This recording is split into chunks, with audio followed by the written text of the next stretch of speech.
It's always lit over at AJsRANTroom.com. We got the best bags and accessories, our beloved Black Series. We got fresh lids for you hat lovers, fire jackets and hoodies, and of course we got you covered on the t-shirts. And introducing our first shoe line, Aloysius Germain. So get on over to AJsRANTroom.com today and get to shopping. You won't be disappointed. Hey, what's good, everybody? Happy Friday. Hope all is good. Welcome in. Welcome in. Yes. We're going to go there tonight. In our politics fix, we're going to talk about Republican apathy and how we're sort of coasting on the victory of 2024, and we're not quite delivering in the way that I believe will make us victorious in 2026. So I'm gonna light a little fire under the Republicans' tuchus, and hopefully we can get some things done. In our uncomfortable conversation, we are going to talk about dick discipline. Yes, that is the name of the show, ladies and gentlemen. With the latest developments with Senor former coach Sherrone in Michigan, everything has been inspired at this point. So we are definitely going to tap into that. And then why do we do that? Anyway, in our Turntable Rewind segment, which is our music nostalgia segment, we're going to go back to the year 2016.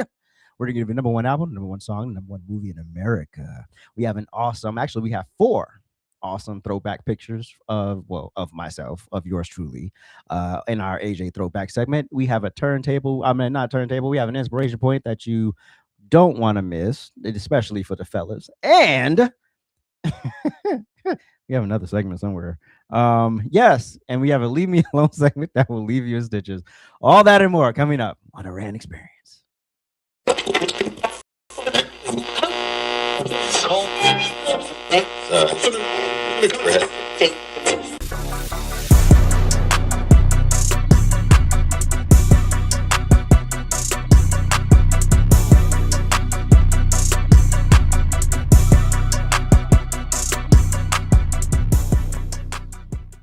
Thank you for tuning into the RANT Experience. This episode is brought to you by our official merch store, AJsRANTroom.com. Make sure you like, subscribe, and turn on your notifications so you get new uploads and live streams hot off the presses. We drop a new episode of the RANT Experience every Friday, and now it's time for a politics fix.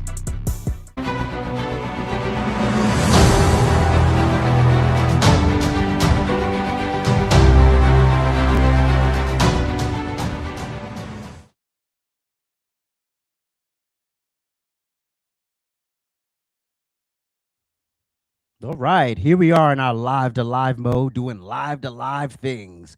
Give me about 15 seconds, ladies and gentlemen. I appreciate you. Thank you so much. 2 seconds. I do not want to do that right now. Why does everything need to update when you are pressed? Everything needs an update when you trying to get something done. Like, let me be great for 2 seconds. Just let me be great for 2 seconds. But anyway, all right, so here we go. Let's get it together. We got our lives together. That's what happens when you're a one-man band, ladies and gentlemen. Anyway, so this is our politics fix segment. This is where we talk about anything. We talk about something historical, current events, hot topics. We're going to talk about a current event right now that is pissing me off in epic proportions. Epic proportions right now. We're going to talk about it as soon as I can figure out why I can't see that. There we go. We've never been this unprepared. Oh, yeah. And I had time today. All right, let's go.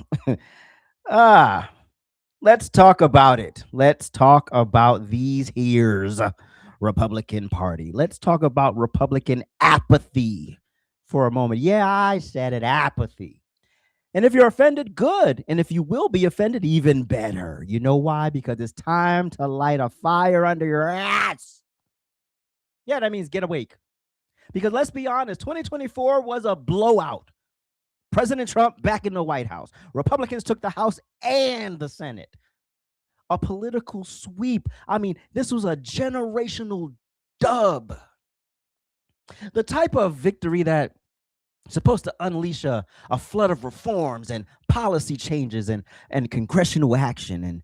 And so far, a couple of things have been, done. A little here, a little sprinkle here, but not enough. I won't say nothing, But I will say significantly, emphatically, not enough. Not enough. You know, Congress, the people who hold the purse, make the laws, they have been the most ineffective, totally ineffective. We've just lived through the longest government shutdown in US history. And, you know, what came out of it? I mean, you think by at this point, after that shutdown, Republicans would be legislating like their political lives depended on it. But instead, they're talking and walking around here like they're on a 2-year vacation. Like, oh, we got the dub. Yeah, let's go.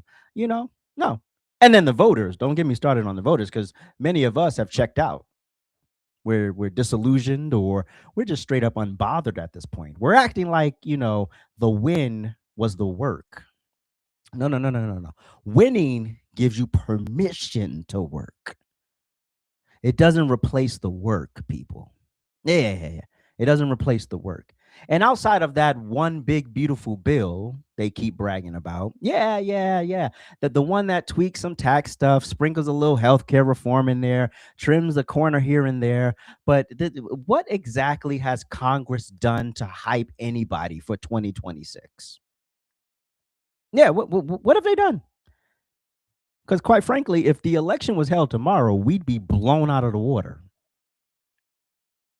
Where are the big wins? Where's the things we can hang our hat on? Where's the legislation that changes people's lives? Where's the stuff you bring home to voters and say, this is why you show up in November? Where's that? Because let me tell you, voters see the scoreboard. And right now, the score is ugly. I mean, ugly. I mean, ugly like that dude from the movie Mask. Ugly, ugly.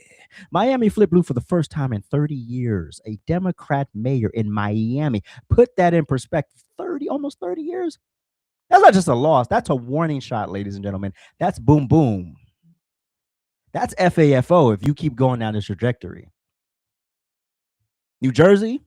Oh my gosh. The Republican loss margin in New Jersey wasn't just bad, it was biblical. It was catastrophic. Like, who approved this strategy? Because if this is the strategy y'all think gonna get y'all 2026, you're full of it. In Virginia, I mean, you had literally the incumbent lieutenant governor couldn't even get over the finish line as governor in a state where we should have at least been competitive. I'm just saying. And while all this is happening, what are Republicans focused on? What's grabbing their attention? Not policy, not legislation, not economic reform, not economic relief, not healthcare reforms, not wages, not inflation, not housing. No. You know what we're glued to right now? We're glued to Candace Owens beefing with Turning Point USA, who's beefing with Erica Kirk, who's beefing with conservative creators, who's beefing with each other. And the rest of America is sitting here like, oh, so y'all fighting? But y'all not governing, Because that's exactly what it looks like right now. It's time to stop chasing the salacious gossip. It's time to lift on out of that. We got to get back on track. Remember after Charlie Kirk got assassinated, we had this moment where it seemed like, oh my gosh, Christianity is really going to have a revival in this country. And then everything Turner. Because now we're caught up in this stupid mess, right? It's time to get back to governing the damn country. Let's talk solutions. Not Twitter threads, X threads, whatever you call it this week. Not influencer drama. Real, tangible, immediate solutions. Short-term Republican fixes. I mean, listen, I am not one for controlled deflation because we all know that's just a disaster. But definitely wages have to go up to compensate, right, for what is going on right now. This whole illusion that prices are somehow going to magically drop by $9 billion overnight, it's not going to happen. All right. So wages has to go up. You can't have everything rising except folks' paychecks, but there has to be an incentives for companies to do that. Right. Then you got to turn rent, like something as basic as rent, into credit. Right. Yeah. That would be a nice little short-term tweak. I mean, think about it. If you rent for 5 years, you've paid more than a mortgage at that point. I mean, what does that build for you? Absolutely nothing. It builds nothing for you. We can do that little short fix in between now and the 2026 election. It gives something for people to say, okay, this is why I voted for this, right? Tax incentives for companies that actually lower prices, right? If there's no benefit, it has to be a win-win. People always think that one person gets to benefit. When you make a deal with somebody, you both benefit from the deal, usually, if it's a good deal, right? If it's a strong, honest deal, you both benefit from it, right? Reward the businesses that are doing the business that are doing right by the American people, and stop subsidizing the ones who are greedy and just take, shoveling millions of dollars into the pockets of their CEOs and not really helping their employees. That's where we need to be focused right now. Also, healthcare transparency. We need is with in terms of pricing, yes, we need transparency on the healthcare front. Every hospital, every clinic, show the prices up front. I mean, including taxes, including everything up front. No more surprises. I mean, you literally go there to get a Band-Aid and you get a bill for $6,000, bro. Nah, not gonna happen. Benadryl should never be that expensive. Nothing should ever be that expensive in the medical field, right? Unless it's elective surgery. Anyway, another thing we can work on and even probably get done before the midterms is eliminating the why can't I say BP B PBM. I knew I was gonna mess up on that, and I rehearsed it like 4 times. Eliminate the PBMs, wipe them out. Basically, the BPM is the PBM. I'm never gonna say that again. Is the pharmacy benefit managers? I'm just gonna call them the pharmacy benefit managers, playing middleman between you and your medication. When you go to CVS, you see CVS Caremark. You have Express Scripts. You have Optimum RX. They've all monopolized the system, and their lack of transparency, ridiculous. And they're inflating drug prices while pretending to negotiate to lower them. Uh-huh. That should end today, right? Every Republican should be championing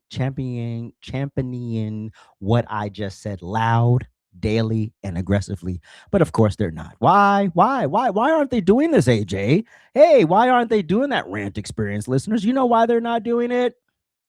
Because Republicans don't have a backbone. I said it. Yeah, not all, but too many. They're scared to have hard conversations, scared to take risks, scared to offer donors or voters or lobbyists or their colleagues 3 seats down from them, scared of them, scared to offend these people. Meanwhile, Democrats, they're steamrolling policy through with half the power Republicans have. They'll change rules, change norms, change institutions because they actually do something for the most part. Whether it's bad policy or not, we can have that debate, but they're doing something, right? What's the long-term goal for the Republican Party? What's the long-term goal? Does anybody even know? Does anybody on the sound of my voice know what the actual long-term plan for the Republican Party is? Because if we don't get serious, let me tell you what Democrats are going to do long term. They will eliminate the filibuster. They will pack the Supreme Court. And if Republicans continue acting like this, Democrats won't even need to fight for it. The GOP will practically roll out the red carpet for them. So let's also be real. Yeah. Republicans keep bragging about how the economy is better. Inflation is down. Yes, that's a good thing. Yeah. You want inflation to be down. Gas prices are down. Yes.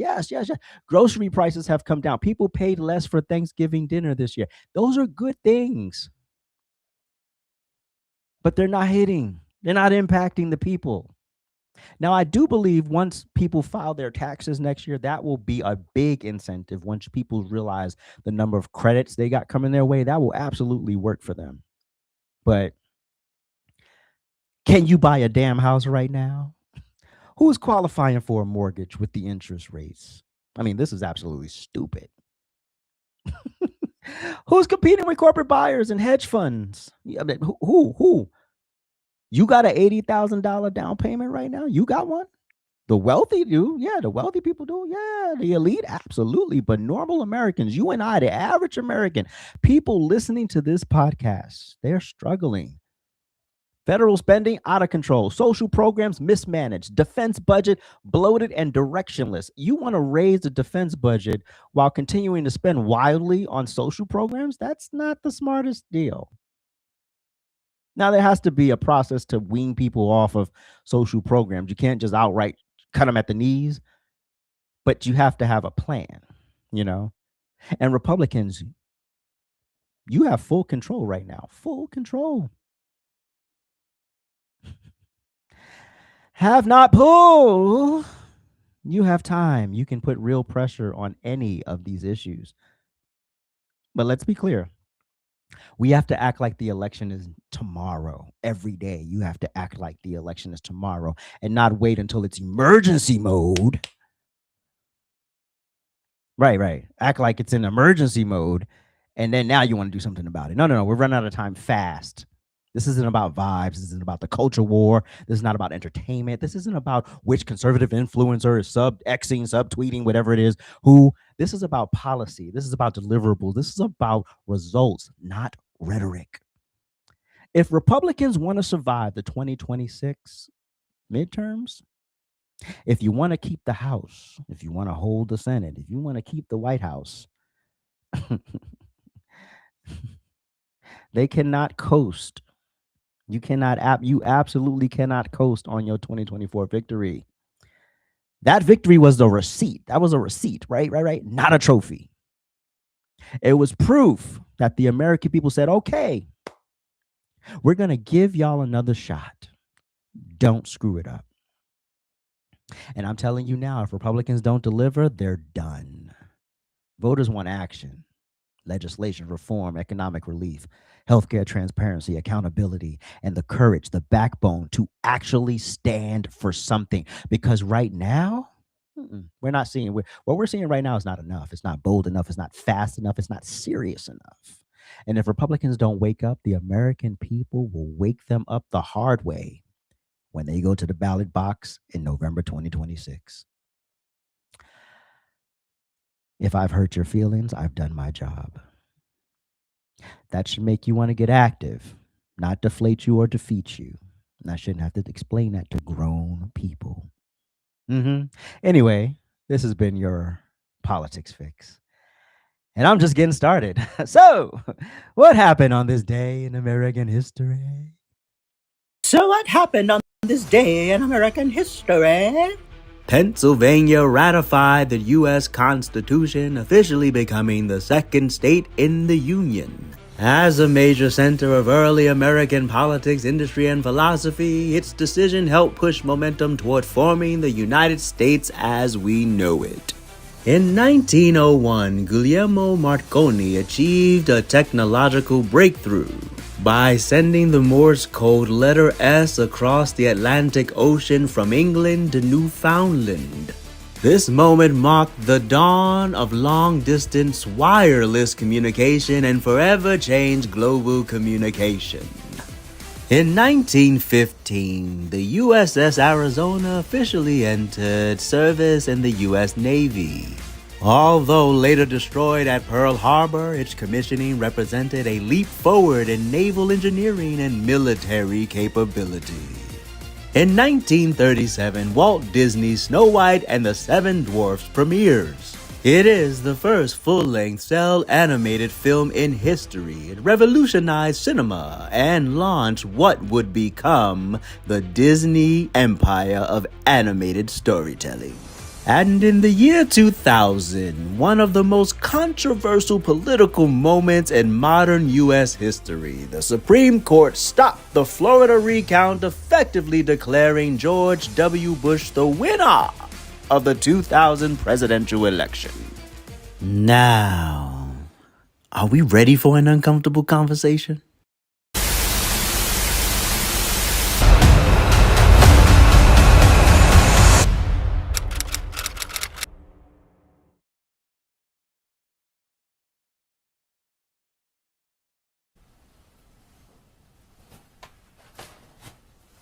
Mr. Moore, could you state your name, please? Sherrone Moore. Sir, you are not to use alcohol, marijuana, or any other controlled substance that is not prescribed to you. You are not to possess or purchase a firearm or any other dangerous weapon. You are not to engage in criminal conduct of any kind whatsoever. You may not leave the state of Michigan without permission of the court. Prior to your release, you will be placed on a GPS tether. You will not be released before that GPS tether is placed upon you. You must continue all mental health treatment as a condition of your bond. The named victim in this case will not be placed on the record. You may not have contact with that individual.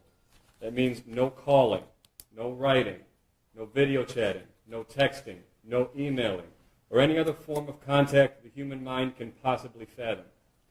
No one in the world thinks that this person is going to reach out to you. Should they do so, and again, no one thinks that they're going to, you may not reply in any form or fashion.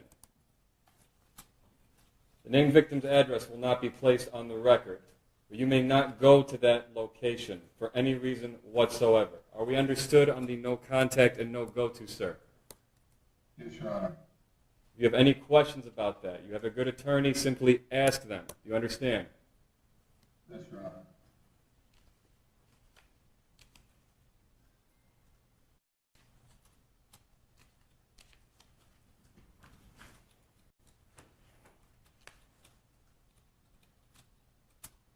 Bond will be set in the amount of $25,000 cash surety, as requested by the prosecution's office.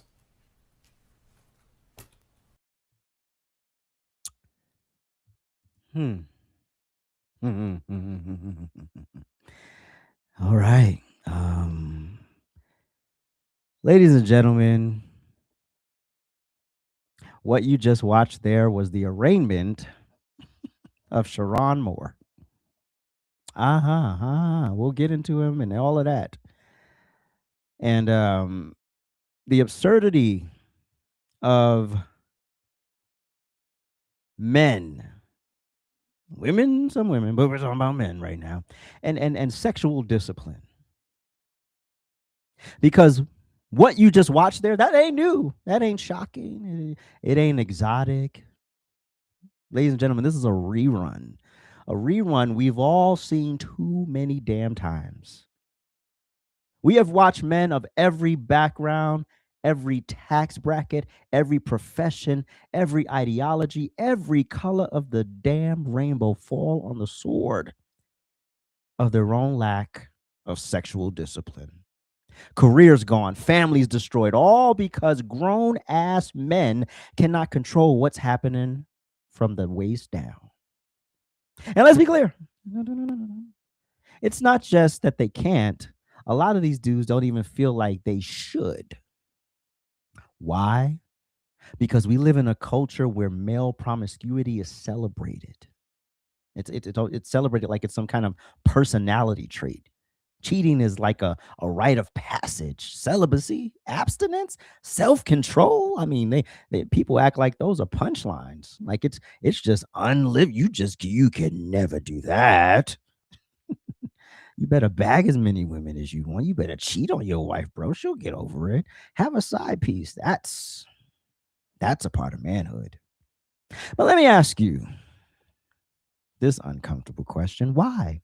Why is that the standard? Why is the expectation for men to be reckless, sloppy, destructive, impulsive, sexual animals?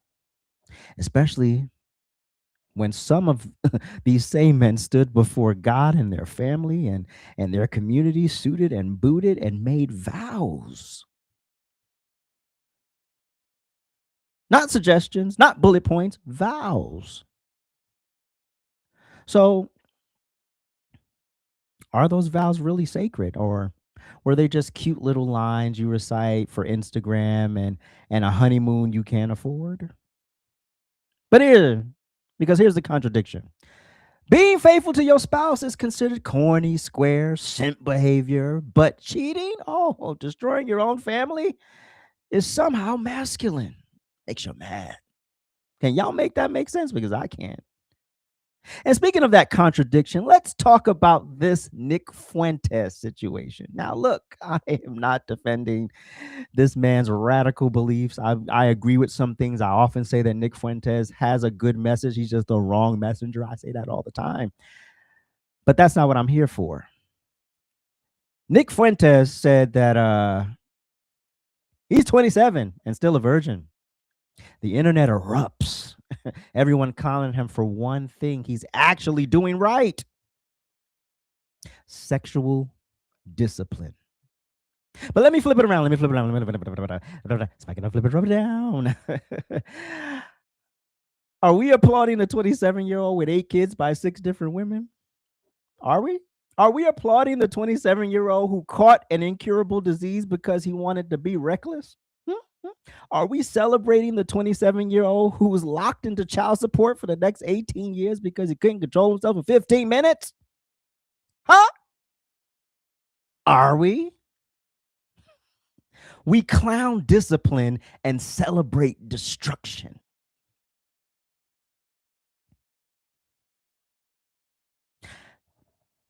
We have lost our value. We've lost our value systems.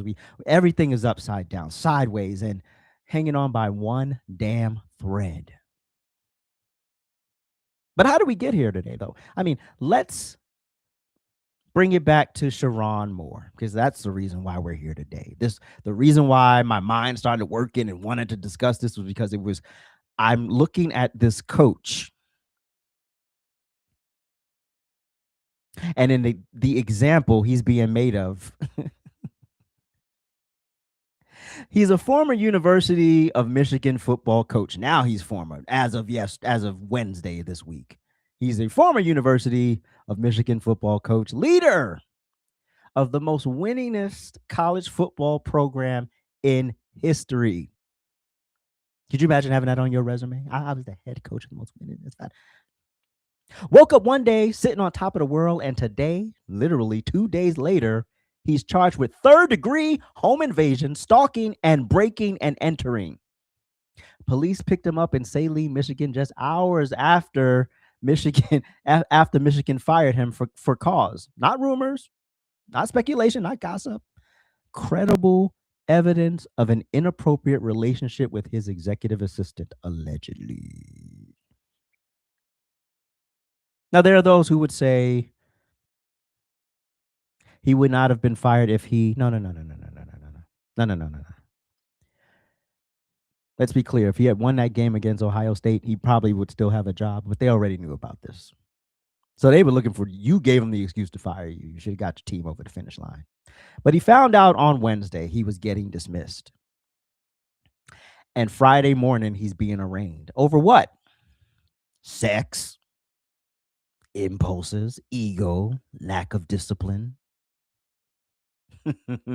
Roll that Detroit 4 video.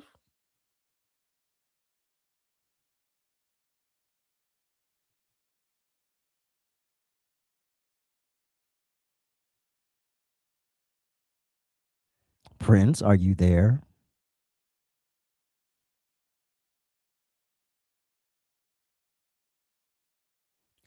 Okay, I think my producer went on lunch or something.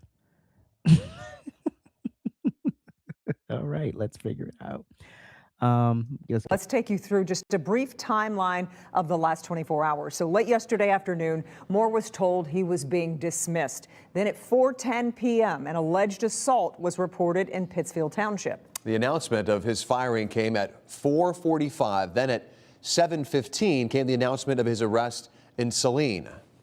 We've got this story covered on all angles tonight. Hobie Artigue is gathering information into who could be Michigan's next head football coach, and Amaya Kuznicki is following the fallout on campus, including what could come next. Well, let's start things off with Erica Erickson. She's live at the Washtenaw County Jail with new information on the criminal case here. Well, as you were saying, this all went down just 24 hours ago. We just got our hands on some of that 911 dispatch audio that started, we'll say around 4 o'clock. Take a listen.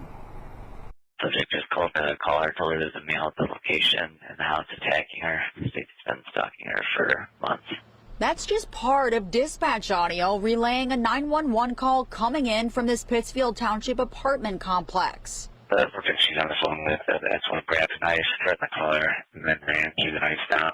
The audio from around 4 o'clock Wednesday afternoon, and not even an hour later. Former Michigan football coach Sherrone Moore fired. The university sending out a statement saying he'd been fired due to an inappropriate relationship with a staff member. He calls S1's wife in Ann Arbor saying that the subject is suicidal, or losing his job today. A source tells NBC Sports Thursday the university had allegedly been alerted prior to Wednesday that Moore had been dealing with, quote, mental health issues. But athletic director Ward Manuel allegedly fired Moore, quote, alone with no HR rep and no security present. Moore still in protective custody at the Washtenaw County Jail. Pittsfield Township Police investigating the alleged assault. No charges officially filed. Sherrone Moore, man. He was given a job that he probably would otherwise not have gotten. As Jim Harbaugh's assistant, both Jim Harbaugh and Ward Manuel, the athletic director, believe that he was the guy for the job. But it's a lucky break from a huge break. And here he has squandered all of it. Absolutely all of it. Now, if you know me, you know the question I'm about to ask. Was it worth it? Was it worth it? Mr. Moore, an opportunity you're never going to get again. You had a once in a lifetime job. A job some coaches would sell their souls for. You had legacy, prestige, national respect.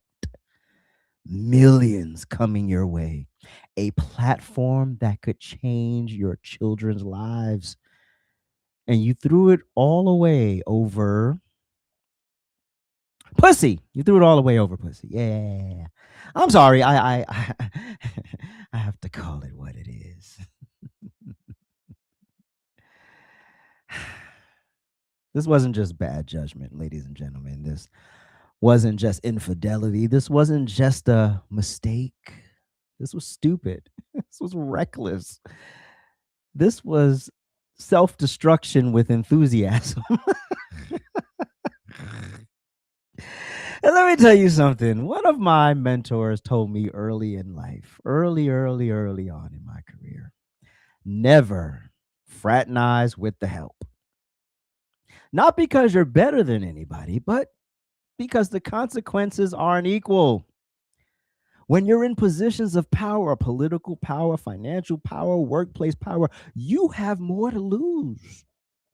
And if you are going to be stupid enough to cheat, which I don't condone, at least don't do it where you work.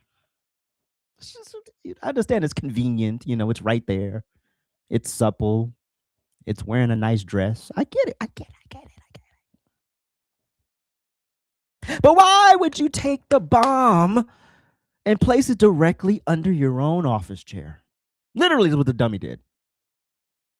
You mean to tell me all the available women in the state of Michigan and the one you risk it all for is right in your own damn office?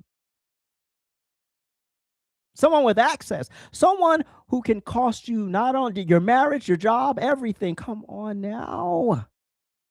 That's not just reckless. That's amateur hour. Come on.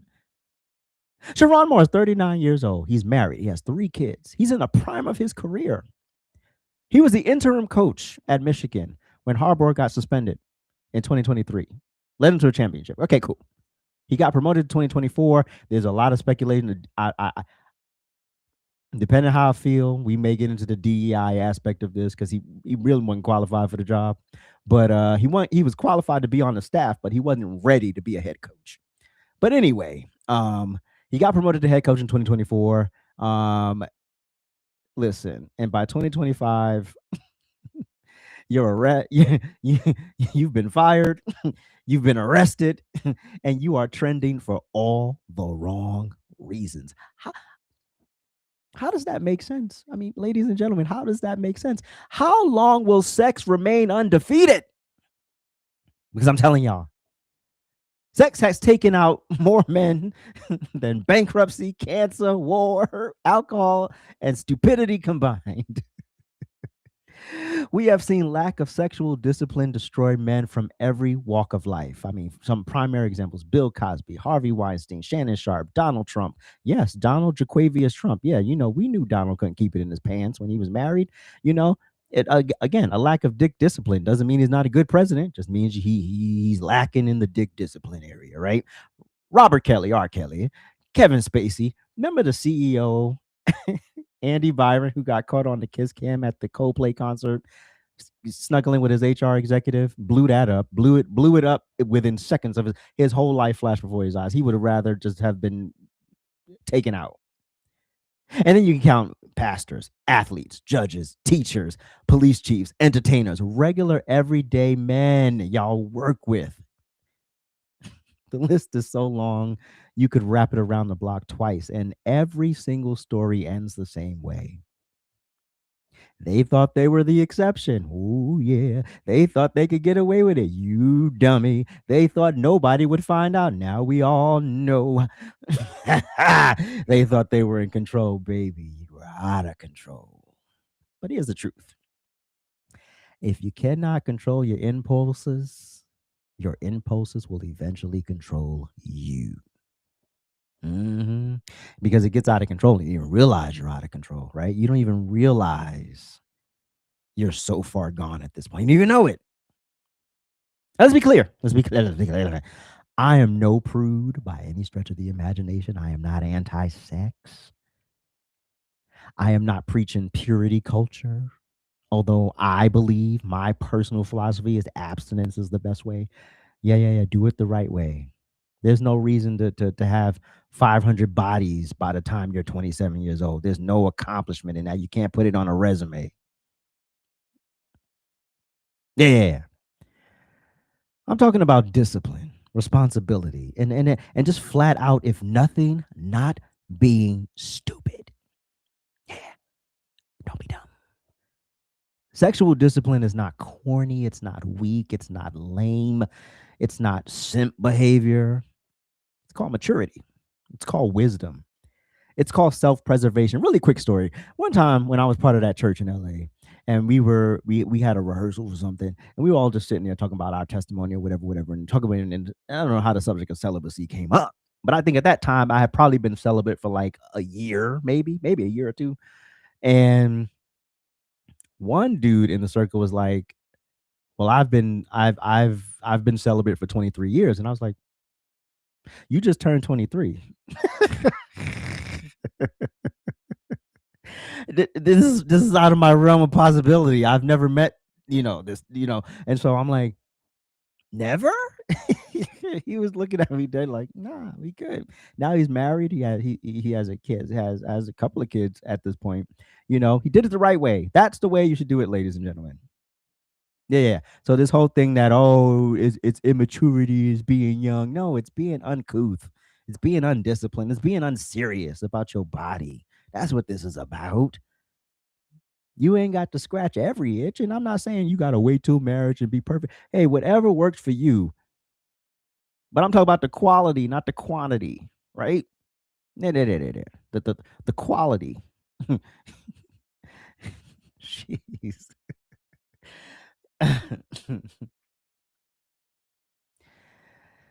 You don't have to chase everything with a pulse. You don't have to ruin your marriage for a 3-minute thrill, or in this case, getting your assistant pregnant, paying for her abortion, giving her a crazy exuberant raise, and thinking that nobody was going to notice. Yeah. You don't have to destroy your career because you couldn't say no. You couldn't resist that peanut butter skin in them big cans. You couldn't resist. Trust me, if Jason Whitlock's perverted behind can resist, you can resist. You don't have to turn your life into a cautionary tale. Men, especially men with power, money, influence, status.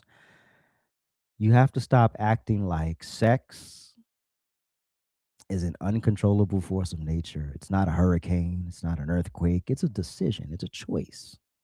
A decision that can come with grave consequences. Consequences that are almost always way bigger than the moment you gave into.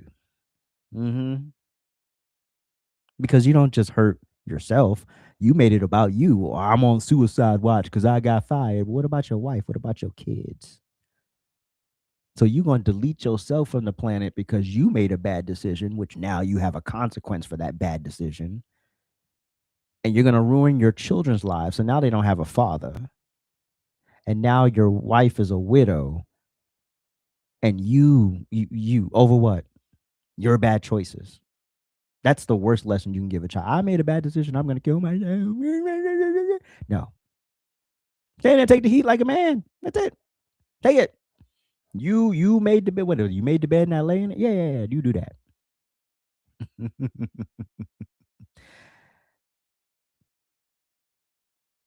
So the point of this uncomfortable conversation is simple. Sex is undefeated. Stop letting it defeat you. Control yourself, discipline yourself, carry yourself like a man who values his future way more than a moment. Because at the end of the day, we don't need more men chasing ass. We need more men standing on their values. Yeah. That's the easy part. That's easy, right? Discipline is where the real test of a person's character is. Right. Standing on what's right is not easy. It's not. In a world where where you have more friends when you do debauchery, right? You have more friends when you out there throwing your body to whomever will take it, right? Yeah. You have more friends in those moments. I had more friends in those moments. Yeah. I don't have a lot of friends. I've never had a lot of friends, but I knew more people. I should say. More people talk to me then. Right.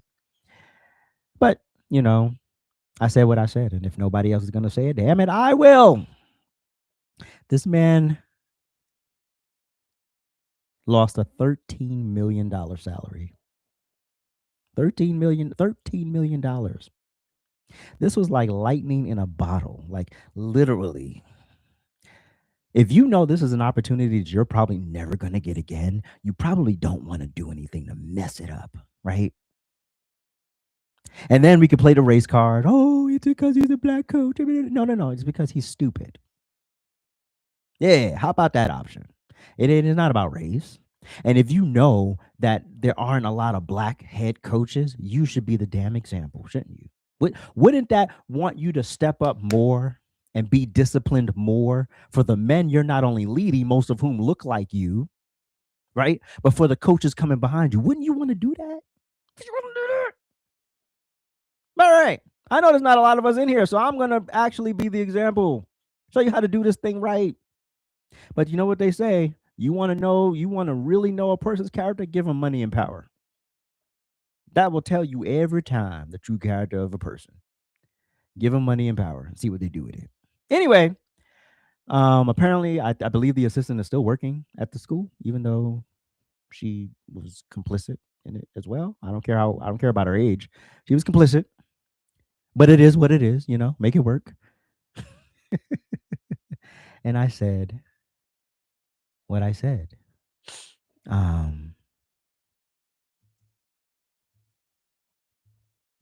So now let's transition into some fun stuff. This is our Turntable Rewind.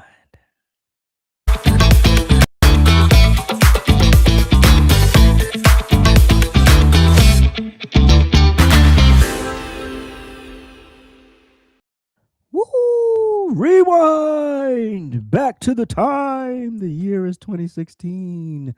And my notes are not here.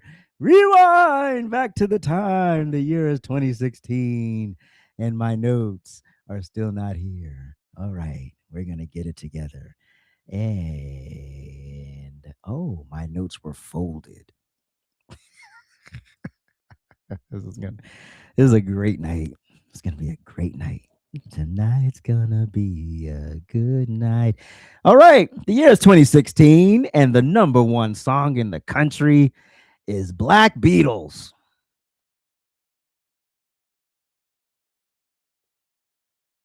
Allegedly a cultural moment more than a song, Black Beatles dominated the charts thanks to its hypnotic beat and the viral mannequin challenge. I remember that. The track captured the late 2016's vibe, moody, cool, internet powered, and youth driven. It chart its chart reign showed how social media trends could rocket a song to #1 and cement it in pop culture history. Prince, why did we go with this year? This is anyway. The #1 album in America on this day in 2016 was Starboy by The Weeknd. The Starboy showcased The Weeknd's evolution into a full-fledged global superstar. The album fused dark R&B, synth-driven pops, and sleek electronic production, delivering a cinematic sound that resounded around the world.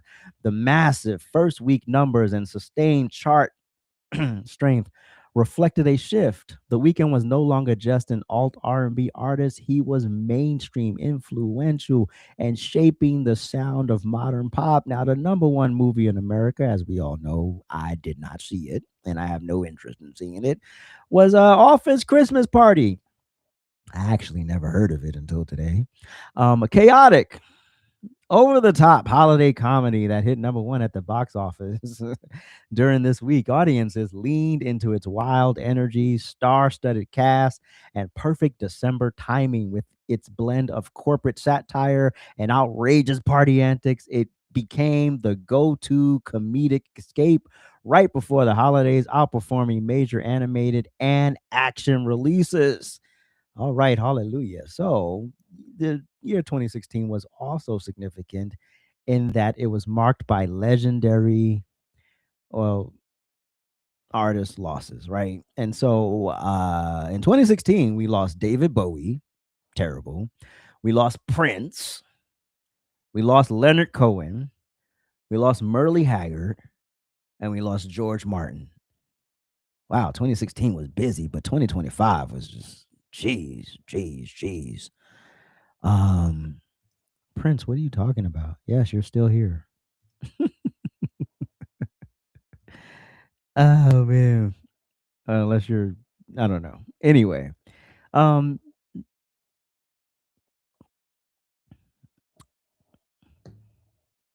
you're fired, Prince.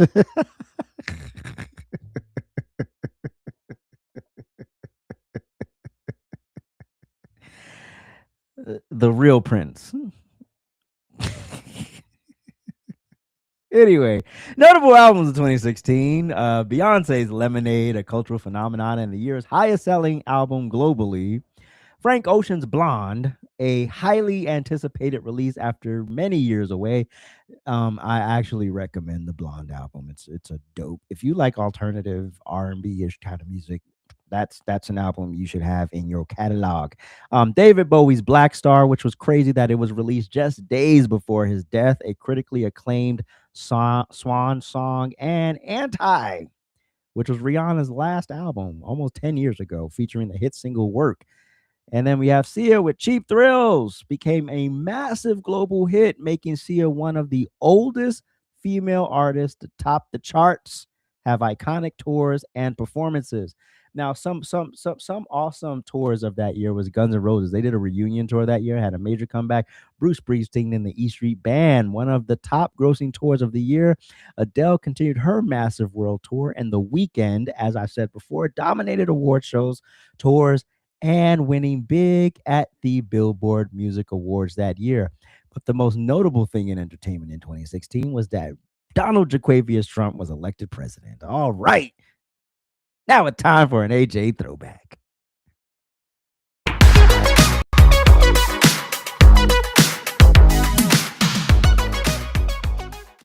Ooh. Oh, looky there. All right. So I got to unpack this for y'all.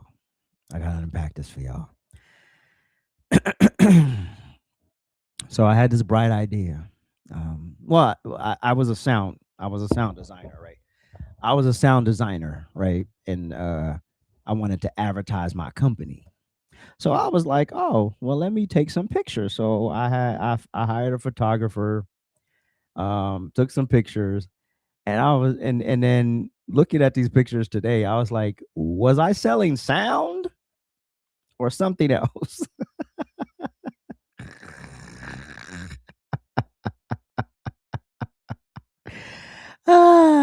Let's go to the next picture.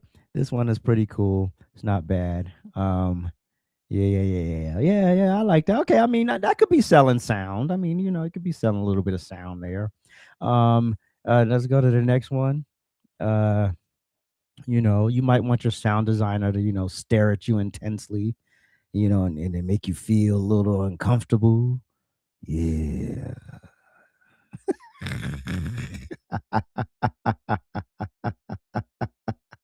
So stupid. Or, I mean, if you really want to, see what the sound designer is working with, you could go to the next picture, Prince. You just give them the full frontal, I think this was a period between piercings. And so I don't have any piercings in this picture, which is very funny. Some people like tattoos. I liked piercings, I'm glad the phase is over. But am I selling sound?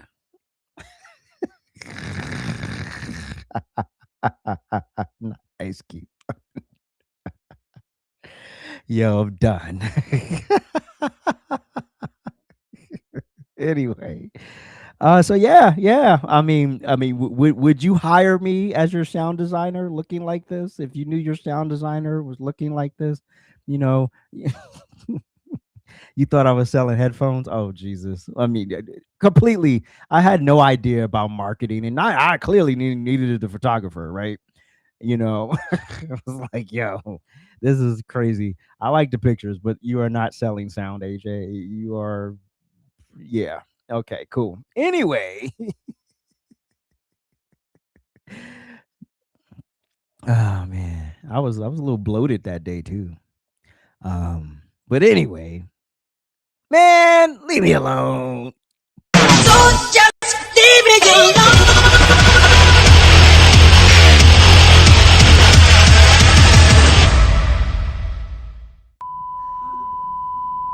Shut the fuck! Shut! No!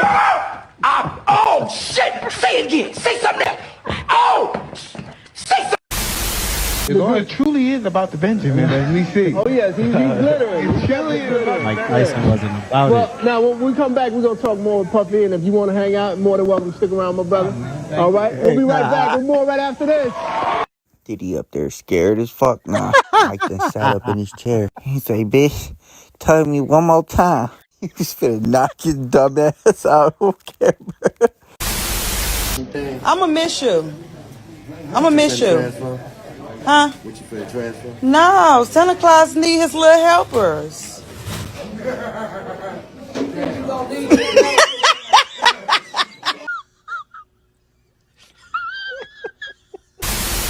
Mobs ain't never gonna test me, cause I'm a real YC. Does that stand for young Caucasian? Nah, it stands for young cracker. And you better watch your fucking tone, cause I ain't like these other white folk. Mommy, what did you put on this? It's spicy. Just salt and pepper, honey. Cap! This shit is giving me an allergic reaction or something. You wanna know why they call me a YC? Not really. It's cause my skin tone white, but my stroke game black. Oh, Jesus. Excellent stroke, Clarence. Very athletic. I bet you don't know any other white boys who got that switch on them. I actually don't know anyone who owns a Switch. Shit, I would show you mine, but shit got confiscated by the law. Fuck 12, bro. Fuck 12! Clarence, don't say that. Your father's an officer. And that jackass confiscated my Nintendo Switch! Do I look like the type of white boy who would snitch and get out of jail time? Yeah.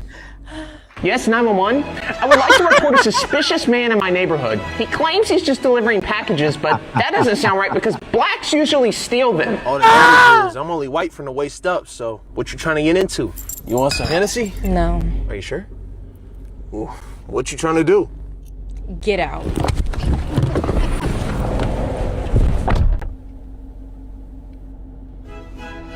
Yes, 911. I would like to report a robbery. Black female, early 20s, gorgeous. Okay, what did she steal? My heart. The Bronx ain't safe for anyone. They lynching pigeons in the Bronx. They lynched a pigeon in the Bronx. You see why I talk about that, bro, the way I did for the last 10 years, fam? You got Gotham City level threats out here. Who's lynching pigeons, fam? They lynching pigeons out here. They gave son the Epstein special, and you want me to talk good about the Bronx, man? They probably got smoke detectors going off in Ubers. They lynching pigeons, bro. Who does this? I've been a doctor, sexing her. No ria não. Se você rir.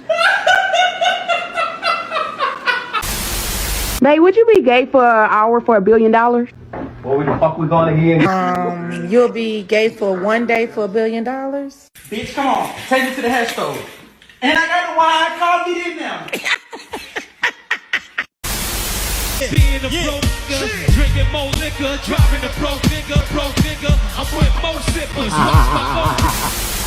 On behalf of all black people Yes. from all over the world, Yes, sir. we would like to give President Trump, the greatest president of all time, Yes. our most valuable nigger pass. With this nigger pass, he can say the N-word as many times as he wants, anytime he wants. My favorite part about doing the dishes is the little snack at the end. Word of my dad, you done. Word to my mother, you fucking Chris Griffin, big long titty muffler, back booty, big BBL, brim, parroted platypus, hat wearing ass bitch. You fucking Curious George, Father, Buzz Lightyear, Mrs. Puff, Dr. Doofenshmirtz, parried fucking nose ass, good bitch, get bitch. Ooh, don't even call a cop. Don't even lock it. Let me get him. Let me get him, cause I'm about sick and This why y'all be mad when I said I don't want to do this voiceover shit no more, and y'all send me stupid shit like this, and then you fucking bitch. Eating musty mash on here with the Dookie Suede Pinocchio brim. You fucking Monster Mac Miller nose, flappy ear, Temple Run monkey back. Suits from Gravity Falls, Santa Claus on crack, Return of the Mac, the snack that smiles back, face and sardine lip. Can I get a chip? Booty on my hip. Haven't you finna blow me because you had no dungeon? Why would you get? You didn't. What was your point of? You didn't have to record. Made the Mario mushroom into a hat on here, built like a bad decision, eating Resident Evil dirt. Yo, shout for season, man. Oh god.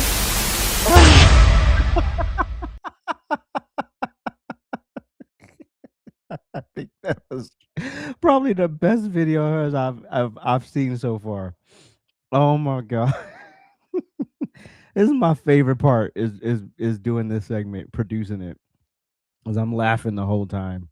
And if it's not funny, I delete it. She's fast. She couldn't take it no more. She couldn't take it no more. What the hell's going on here?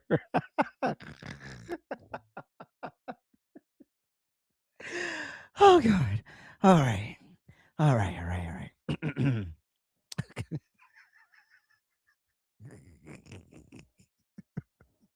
I'm gonna watch that again when I get off here. That's the epitome of fed up. That is the epitome of fed up right there.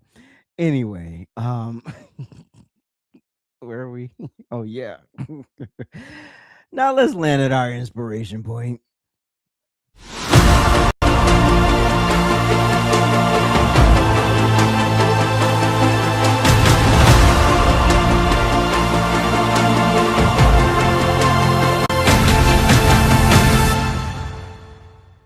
Men who don't talk to God ends up listening to everybody else. You can always tell when a man stops praying. A man with no connection to God starts moving off impulse, thinking it's leadership when it's really desperation. When I talk to God, my decisions are sharp, but when I don't, I start second guessing everything. Because without him, you start asking the world for direction, and the world is already lost. So what in the world are they gonna help you with anyway? That's a bar. It's like most men want to lead, but don't want to listen. If you want to be taken serious, start being someone worth following. Listen, I don't pray because I'm soft.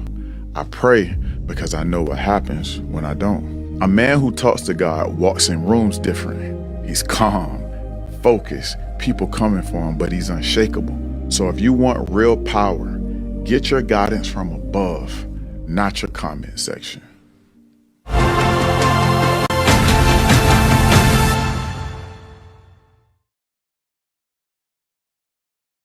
Now it's time for some shout outs. Shout out to my Lord and Savior Jesus Christ for always holding me down, through whom which all of my blessings flow. Shout out to the production team for always keeping it solid. Major shout out to the RANT fam. Thank y'all so much for always supporting the live streams, the content, for always showing up when I need y'all. And once again, please make sure you like, share, comment, and if you're new here and you like what you saw, please subscribe and hit that notification bell so you'll get notified every time we go live or drop a new video. If you would like to monetarily support the channel, you can always go to AJsRANTroom.com and drop some of your hard-earned cash on our merch. We also take offerings in the virtual collection plate. Now, to some of you, this might be just another podcast, but to me, it's my next chapter and purpose, and I thank you for lending me some of your time. You could be anywhere in the world right now, but you chose to give me a few moments of your day, and for that, I'm grateful. And with that said, I'm out.